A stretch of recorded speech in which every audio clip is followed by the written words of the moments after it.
Welcome back, students. Hope you had a good registration period this afternoon along with your other activities. For those of you just coming in, please look for your guests and join them as you can. If you are living off campus and a commuter student this fall, there is a concurrent session going on right now in our Iverson Hearth Room, which is just outside of our back doors, back toward the staircase down and straight ahead of you. You are more than welcome to stay during this session, but you may learn a lot more from that session if you'd like to attend. My name is Brian Helmanack. I am our Associate Director of Residence Life at St. Thomas. I handle all of our assignments, billing, and operations piece. You met my colleague earlier, Erica Thompson, who really handles our kind of residential education and supervision piece of our halls and our staff. We're going to talk a little bit today about on-campus housing and what that means. We're going to talk about our assignment process, how that happened and why things happened the way they did, what it means to live on campus. We're going to talk about our staff resources and our residence halls and who you can count on if you need assistance, how we handle roommates, particularly roommates with conflict. We're going to talk about communication. How do we as a department communicate with students and our parents, families, and guests? We're going to review that wonderful handout that most of you have received. Did anybody as a family group not receive a handout? Please raise your hand really high. Way in the back, but if you all have one, that's great too. We got one in the middle here. Excellent. We'll go over that. We'll talk a little bit about meal plans. We'll talk about how move-in will work, and we'll have some frequently asked questions and FAQs here at the very end. So, assignments. On July 7th, most of our students received an email to both their St. Thomas and their personal email address that said, your housing assignment is now available. Please go out to our website and you can get that information. There was a small batch of students who did not receive that email right away, but since have been placed in housing. There was a postal mailing that probably arrived late last week. If you have not received a postal mailing at this point, we'd ask that you email us, and we'll make sure we'll double check that and try to get a new one out to you here this week in case it got lost in the mail. Most students were probably relatively happy with their assignment when they looked at it. We have about 90% of our students who receive their first or second choice in housing. That means there's about 10% who did not. There could be a couple reasons for that, and the first is that housing deposit date. Your admissions counselor probably pushed this to you and pushed this to you and pushed this to you for the entire time after you were accepted. But that date is the most important piece to whether or not you received your first or second choice in housing. Our earliest date this past year was December 15th of 2016. Those were some of our early action students. And then our latest was probably about a month, or not even a month ago, a couple weeks ago now here in July. What you need to understand about the assignments, particularly if you indicated an individual exact roommate, is that if you had a very early date and your roommate had a very late date, we average those two dates together. So even though you may have been early January, if your roommate deposited on May 1st, on the national deadline, it is likely you did not get your first choice in housing for that reason. So you can always blame your roommate. Please don't, though. We don't want to start off on a bad foot. But that being said, just so you understand a little bit, other factors that do play into it, living learning communities are prioritized, special interest areas, and then we looked at being able to match those roommate matches and make sure that we're not putting you with somebody who is completely the opposite of you, at least for the 6 questions we asked you. In that packet that you received, it will have echoed some of that same information. It also included a lot of information that's good for you. The student information flyer, there was a link to that in that email to you, but it's actually a hard copy that has the notorious what to bring and what not to bring list. Students, if you can please focus on the what to bring list. Parents, families, guests, I want you to focus on the what not to bring list, please, and make sure none of those sneak into your vehicle on move-in day as you're coming to campus. Other things are vendors. So bedloft.com, which does our microfridge units. They also do futon purchases was in there. There also was information about a laundry service and some other things. So make sure you take a look through that packet if you have not done so. So what does it mean now that you have your assignment, you're now living on campus? You heard a lot about the common good today. And for us, part of the common good means responsibility, not only for your actions and behaviors, but for yourself and your items. You heard, at least parents, family, and guests, you heard a lot this morning about expectations around behavior, our code of conduct, our student resident handbook, and those include things like noise violations. We have quiet hours in our halls that says that at a certain time of night, everything needs to come down a couple decibels. This does not mean that the rest of the time is loud hours. We ask that you're not blasting your music outside of your window to the rest of the quad at 2 in the afternoon. You may be the only person who likes that kind of music. So please be aware of that. And if you are one of those people who are being disrupted by that, it is important that you are respectful in how you address that. Going down, knocking on the door, asking them politely to please turn down their music. Our staff will do that as well. We have a visitation policy. Most of our halls are single-sex residence halls. So for men, if you're going to visit some of our women, understand that at a certain time of night, you're going to be asked to leave. Same thing, women, if you're visiting some men in their halls. Please follow the visitation policy. In Murray Hall, our co-ed hall for first-year students at this point, we ask that in your room that you abide by visitation. So if you're men in a room, your female friend should not be in your room past that certain time. We also ask that you respect the state drinking age of 21 for alcohol and understand what the consequences for that are, both on and off campus might be for you. Then we talk about responsibility for yourself and items. I cannot stress enough how much you should lock your door, keep your key on you at all times, and do not lose your key. Public safety will tell you that if most of theft on our campus occurs as a crime of convenience. Student who leaves a laptop in the library unattended while they go take a phone call and they don't want to disturb other people in a quiet study area. It's the person who leaves their door unlocked with their cell phone and wallet right inside the door on whatever piece of furniture is right there. The door can be opened, things grabbed, walked out in 5 seconds. Doesn't take much. We are a very portable society, remember that. We also don't want you to be the student who shows up in our office on the first day of class at 7:30 a.m. because your roommate has locked you out and you are in your towel because you were showering. It happens every single year. Please don't be that student. I ask that you make sure you have that key on you at all times. Use a lanyard. Use some sort of device to attach things to you and you do not lose them. If you lose your key, we just don't give you a spare key and say, have fun. We do have to change locks. That's for your safety and our safety. We don't want people to be able to get into your room and take your items. Your ID card is equally important. This not only gets you access into our halls, your own hall that you live in 24 hours a day, but also your visiting friends' halls during visitation hours. This also gets you in to eat. Dining services will not let you in to our food service areas without your ID card. You can't just give them the number. They need to see that it is you. It's also very important if someone in your life has put on extra express money on this. Maybe they said, here, I'm going to put $400 on, go buy your books. It's really important if you lose that the first weekend to report it lost right away, because if someone else finds that card and realizes there's $400 on it, that's one heck of a pizza party over at Devani's. It's a good way for that person to make friends, but maybe not good for you. Okay, so be aware and make sure you're being respectful of your items. Last but not least, we would ask that you use public safety to get to and from places, particularly at night. It is very difficult as you sit here and you look out on the lower quad over our brand new football field and track that's going in.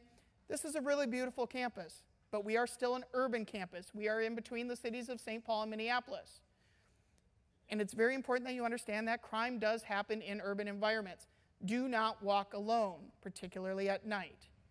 If you are alone and you need to get from point A to point B, call public safety. They will come get you and get you to your next destination safely, anywhere on campus or within 6 blocks of campus. Okay? So if you're at that pizza party in Devani's and you need to go to John Paul II Residence Hall and you're the only one going that way, call public safety. Have them get you home safely. And don't tell them where you've been. So our staff in our residence halls, our resident advisors, or RAs, they really are our student staff who are our first stop for all questions and concerns. So if you have something that's going on, you don't know where your first class is on Wednesday the 7th or 6th, or you don't know what that building code is on that registration piece that you just received, or you don't know how to go check out books at the library, you don't know where the Career Center is. Any of that are great questions for RAs. They will get you to the right place. We also see them as mentors and mediators and helpers. If you have a roommate conflict, they are the people you can talk to saying, hey, can you sit with my roommate and help us talk through this problem? Okay? Make sure you're using that staff. Our hall directors or area directors are our professional staff members who are master's degree holders or are finishing their master's degrees and live in with us. They supervise the RAs. So if you are having problems with your RA, that's someone you could go to talk to about that. Or if your RA is not being helpful in a roommate conflict, go to your hall or area director. They also would help initiate any type of room changes or moves that you want to make across campus. So speaking of roommates, what we do about roommates is to make sure we have the best possible situation that we can. For many of you who found roommates on Facebook, this is my warning to you. People on Facebook aren't always who they are 3 months into school. Okay, so be prepared for that. So what I'm about to tell you about roommate agreements, you're going to sit here and go, gosh, this is silly. Why do I have to sit down and do this with my RA and with my roommate? The reason is this. You will have a conflict at some point over the 9 months you were with us. And this will be the easiest way to resolve it if you have it in writing first. So whether that's if there's food in the fridge, is it open and free for anybody to use? Or is it, this is my food, this is your food? Okay, whatever that might be. We will always say as a part of that roommate agreement, you must always communicate face to face.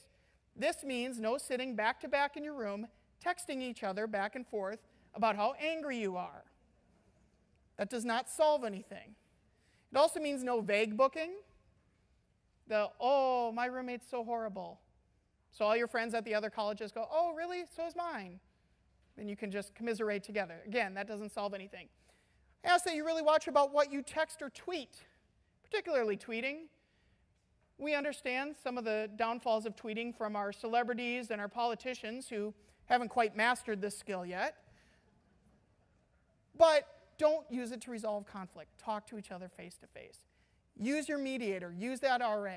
Moving is generally the last option, and the reason I say that is not because I want less work to do in my area, but generally there's very, very few spaces on campus that will be available once we open our halls. Okay? Also, there's two things I cannot guarantee at that point. I cannot guarantee you'll be able to stay in your building that you currently live in, or that's your first choice building. And there's no guarantee that new roommate is going to be any better than the current roommate that you have. I won't make the comment that I usually do about there might be a reason that person is alone, but take for it what you will. Communication. Students, we ask that you be checking your St. Thomas email at all times. The first email that went to your personal email will be the last that we send to your personal email about housing and housing information. Check your St. Thomas email regularly. reslife@stthomas.edu is used for that purpose. Make sure that you do not block that email. You'll miss a lot of important things. We also echo a lot of our important information on our website, so be watching that. We just did some updates about move-in on there the other day, so make sure you take a look. First-year students, that first-year student page that's out there has some more information about important things that you might want to know about with regards to futons and bedding and all of that as well. Facebook is not an official form of communication. However, we do try to echo a lot of information out there, as well as try to do some fun stuff on occasion. We do have a Twitter and an Instagram as well. And Zoe, who is hiding back somewhere out there, she does a lot of that work with us. And so make sure you engage with them. Make sure you follow those things. The parent newsletter that comes from the Deans of Students office monthly will always have a section about housing. Make sure you watch that. Make sure you see what's coming up, particularly around break times, housing selection time, and end of the year. Phone calls from family. Parents, friends, guests, guardians. This one is a little bit for you. The most difficult part of my job is when I receive a phone call from someone affiliated with a student, and the first words out of their mouth is, "My student doesn't know I'm calling, but I need help with this," or "they need help with this." Well, it's hard in a couple ways. A, if you've already told your student you wouldn't call, you're now violating that a little bit by talking to me. It also really ties my hands on what I can do. I can't call up a student generally and say, "Hey, I was sitting at home last night watching The Big Bang Theory, and I had a feeling that you're having a roommate conflict. Do you want to talk about it?" The student is going to think I'm a liar, rightfully so, and the student is also going to become very, very upset with you because you said you weren't going to call, and now they know you have. My question for you is always going to be, what has your student done to help themselves? Have they talked to the RA? Have they talked to the area director? Have they talked to the hall director? What have they done? Have they come to our office and talked to me or our staff in the central office? If they've not done those things, that's what I'm going to encourage first. And you can be great advocates for those students to really take initiative and do that. Some of you today, I want to say I'm very proud of you already. A lot of you walked up to our table today at the info fair and you forced your students to talk to us. I appreciate that. Okay? Those are good pieces of things that we need to do as we move forward together. If the student is having an issue and our staff is not responding, or you don't feel is responding in a timely manner, an appropriate manner, then come speak with us. Student can come speak to us, you can give me a call, and let's work through the situation together. So really quickly in the handout that you received, the first thing is on the front, kind of some suggested tips for parents. These are conversations that if you've not had prior to your student arriving on campus, you may want to think about or talk about as a family.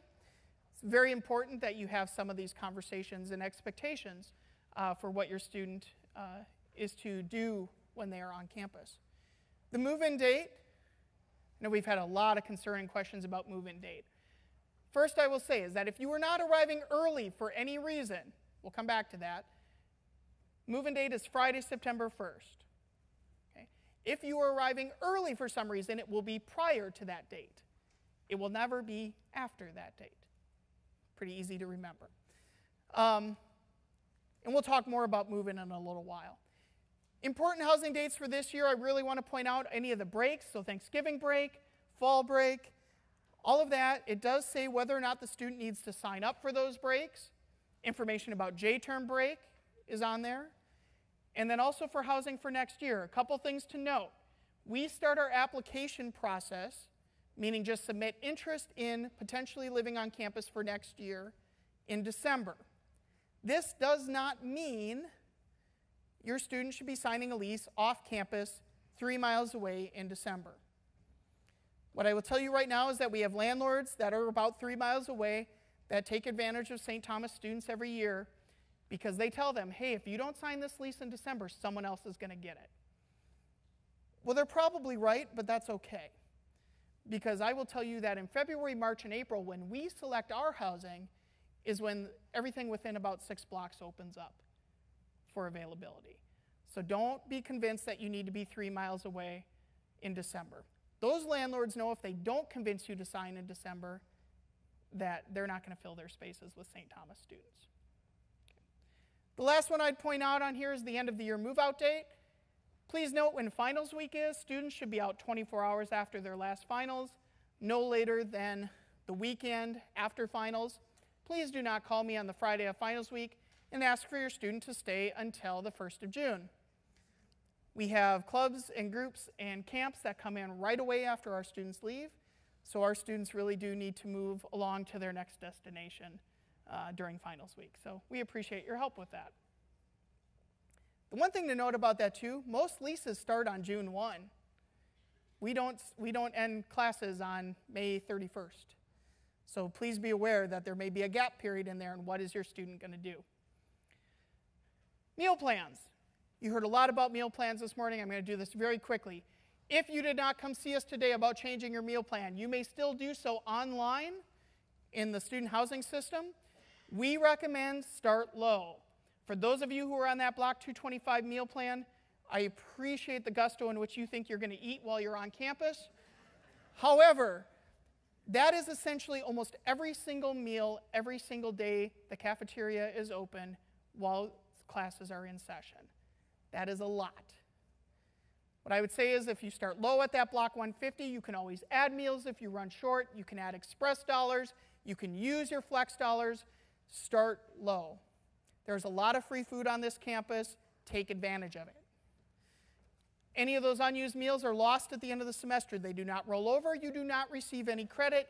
You do not receive any refund. Last but not least, just some clarification between flex dollars and express dollars. Flex dollars come with our meal plan and may be used on campus only for food. So there's a big listing of our scooters, teas, the loft, places you can kind of get the grab and go, declining balance type food.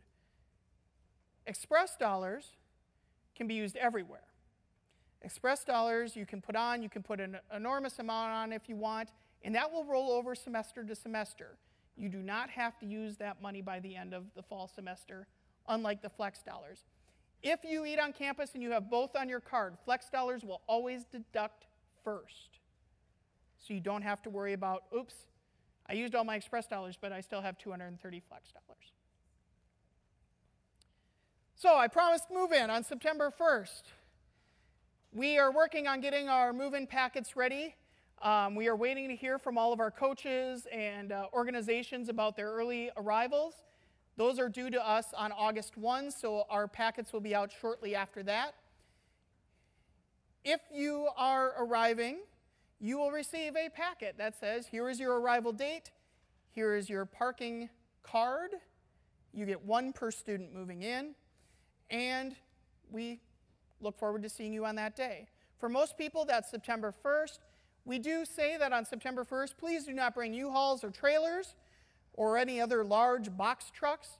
A couple reasons for that. The biggest being, if you've seen most of our student residence hall rooms, or you will this afternoon, they are much smaller than most U-Hauls. And when two students with U-Hauls going to the same room show up, that can make a really fun time. Because usually about half of the U-Haul is going back to each location. Talk to your roommate, figure out who's bringing what, and also start small. Parents, families, guardians, guests, I'd ask you, have your student put all their stuff together, put it in a big pile. You look at it and tell them to cut it in half. Students, if you've been here since the day you moved in to fall break in October, just about 2 months, if you have not touched that thing, personal item, clothes, whatever the case may be, it's time for it to go home. Great time to bring it home. For clothes, if you live close enough, cycle seasons. You don't need your entire winter outfit here starting September 1st, I promise. It will not be that cold that quickly this year. Sully's crew is our group that comes in, and they are able to help move items up to your room. They have the really big laundry carts, and they'll help kind of guide things. If you are doing boxes, we ask that you label your boxes with your name and your room number, just in case it goes to the wrong space. Want to make sure we get it back to you. Early arrivals, like I said, you will get a separate packet as well about your early arrival. So living learning community students, varsity sports, any other leadership or work activities that you're approved to come on campus for. You will also get an email if you are a part of that group as well. So some really quick, frequently asked questions. Will I see my exact room today? The answer is unfortunately no. We do have some youth camps in right now in a very, very large group that's coming in over the next couple days that will be staying in almost every single one of our residence halls. You will see a sample room in each of the halls. You will not go to every single hall today, I promise you that. We ask that you do not wander, particularly for our youth groups. We do not want to violate their safety or their perception of safety by having you wandering around trying to look in people's rooms. So please stay with your group and go to the assigned rooms. Can I wait list for a room change? So some of you who are in your third or fourth choice, you've asked this. An email was sent to your St. Thomas email account. Double check that.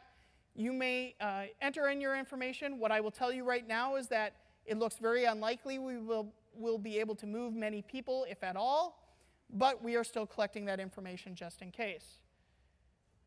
Do we need renter's insurance? If you currently own or rent a place, I would talk to your agent about, can you extend that to cover at St. Thomas? We are also working on getting more brochures for a program that we've used, a vendor we've used on campus previously who does a great job. I would really take a look at that in your August packet when that arrives. The reason is this.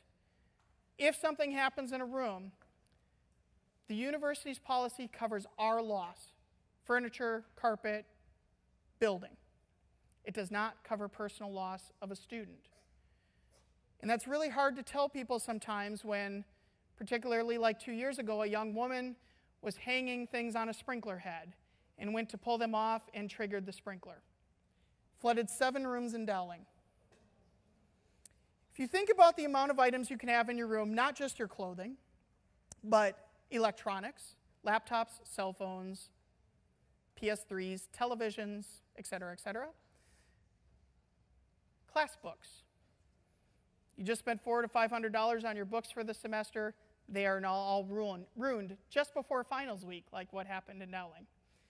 Be aware and attentive to this. Make sure you have protection. How does housing work for next year? We talked a lot about that already. The one thing I will point out is that during selection, most of our sophomores are unable to select into an apartment. As we continue through the summer, we move more and more into apartments in our campus. It should not be a reason for you to go move off campus. Last but not least, how does laundry work? The good news is it's free, or it's already included in your room costs. More likely the case. 2 things we'll ask. First, they are high-efficiency washers. The high-efficiency pods are what our vendor prefers. We prefer it as well because we know that some of our young students do not know how to measure 2 tablespoons by eye. Second, please teach your student how to do laundry before they get here so they don't end up with pink underwear, for lack of a better term. So, that being said, I have time for one question before we dismiss, if we have any. Yes, over here, sir. Oh, so where do you see? So, student wants to know what their balance is for flex or meals.